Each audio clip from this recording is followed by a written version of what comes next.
দেবলীনা নন্দীর ঘটনাটা নিয়ে একজন বড় সাইকোলজিস্ট বা গোয়েন্দা বা কি বলবো, অ্যাকচুয়ালি এনার আইডেন্টিটি আমি জানি না। তো এনার কিছু বক্তব্য আগে শুনি। এনার গলার আওয়াজ শুনলেই আপনারা সবাই চিনতে পেরে যাবেন। ইনি মেন এম্পাওয়ারমেন্ট নিয়ে খুব কিছু কিছু একটা করেন। এনার কিছু সংস্থা আছে, আমি আদৌ জানি না ইনি কি করেন। তো বকবক তো খুব বেশি করেন। তো কয়েকটা ওনার বক্তব্য শুনি, তারপর আসি সেই বক্তব্যের অ্যান্সার আমি দিচ্ছি। আর আমার কতগুলো জিনিস মনে হচ্ছে যে প্রথমে এখানে শুনছিলাম যে ওই মেয়েটিকে তার মায়ের সঙ্গে সম্পর্ক রাখতে দেওয়া যাবে না, করা যায়, সম্পর্ক থাকা চলবে না এই বলে মানে প্রথম নাকি এটা নিয়ে খুব সূত্রপাত।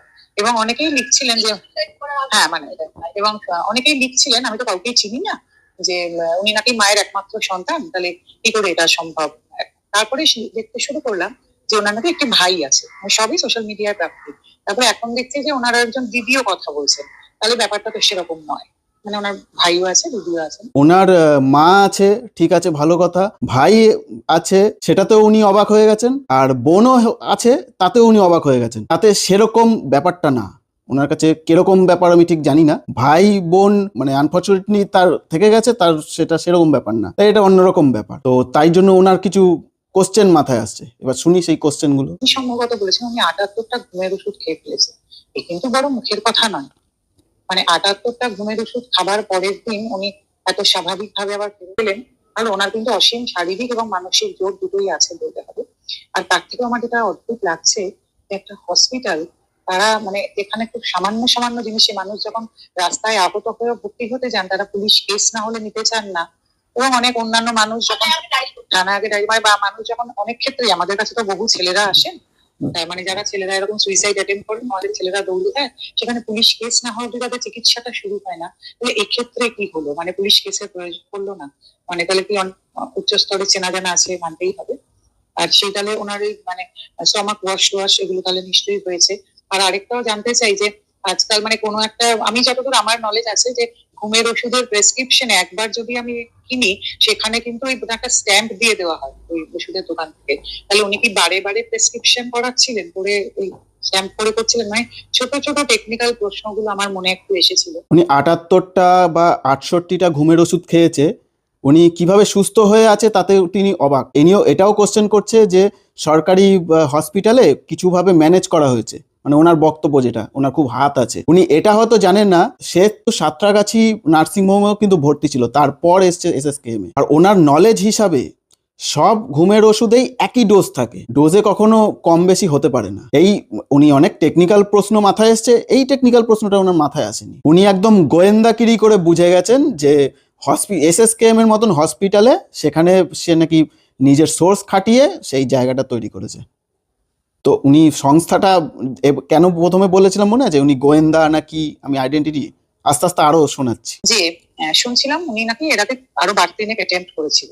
তা এই দেশে তো সব আইন মেয়েদের জন্য, এত আইন, এত ওমেন্স কমিশন, এত কিছু, তাহলে 3বার যিনি অ্যাটেম্প করেছিলেন তার বাপের বাড়ির লোকরা আজ যে কথাগুলো বলছেন সব সোশ্যাল মিডিয়াতে এসে, তাহলে ওনারা আগে এগুলো কেন বলেননি? প্রথম কথা।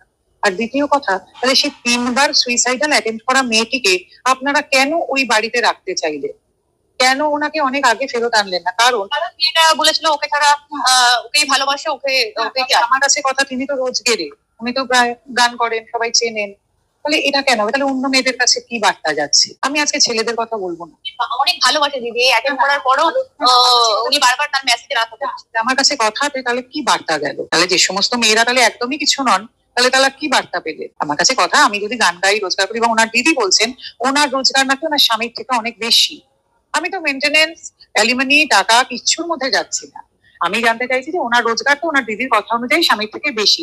সিক মানুষ আপনার। এবার ওনার টেকনিক্যাল প্রশ্ন হচ্ছে, বাড়ির থেকে 3বার অ্যাটেন্ড করার পরেও কেন বলা হয়নি, কেন সেখানে থাকতে দিয়েছে, কেন পুলিশ কেস হয়নি। মানে ওনার বক্তব্য এই সব জিনিসগুলো ম্যান্ডেটারি, সংবিধানে লেখা আছে যে এগুলো করতেই হবে। মানুষের কোনো নিজের ইচ্ছা থাকতে পারে না, মানুষের কোনো পার্সোনাল মানে লেভেলে ভালোবাসা থাকতে পারে না। কেউ যে ইচ্ছাকৃতভাবেও সেটা করতে পারে, যে নিজে মানিয়ে থাকতে পারে, সেই জিনিসটা হতে পারে না।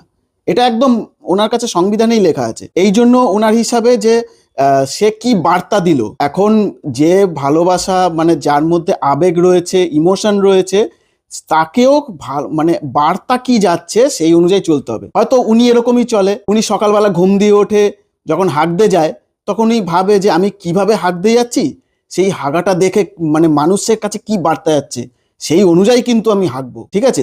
এইরকম ভাবে ওনার দিনটা চলে, ঠিক ঘুমানো অবধিও সেরকম। তাই উনিও যেরকম বার্তা দিয়ে চলছে মানুষকে, তো ভাবছে সবাই সেরকম বার্তা দিয়েই চলবে। এইসব মানুষগুলো না আসলে সোজা জিনিসটাকে লজিক দিয়ে ঘেটে, ইমোশনটাকেও একদম ঘেটে চুরমার করে মানুষের মনের ভিতর বিভিন্ন রকম এই ওনার হিসাবে টেকনিক্যাল প্রশ্ন করে মানুষের মধ্যে দ্বন্দ্ব বাড়ায়। ওনার কাছে অনেক প্রশ্ন আছে, কিন্তু একটা প্রশ্ন ওনার কাছে নেই, যে দেবলীনা নন্দীর তার হাজবেন্ড একবারও দেখা করতে কেন আসলো না, এই প্রশ্নটা ওনার মাথায় আসেনি। সেটা হওয়া সত্ত্বেও উনি সেখানে উল্টো দিক থেকে বলছে যে দুপক্ষর দেখা উচিত। ওনার এটা মাথায় আসলো না যে ওপেনলি সোশ্যাল মিডিয়ায় বলছে যে এই ঘটনা ঘটেছে, এই ঘটনা হয়েছে, আর তার আগে তার ব্লগগুলো তো সেসবগুলো দেখা গেছে। তো সে যদি ভুল হতো, তার উল্টো দিকে যদি ঠিক হতো, তো তারাও নিশ্চয়ই আসতো সোশ্যাল মিডিয়ায়, কিছু হলে তো বলতো।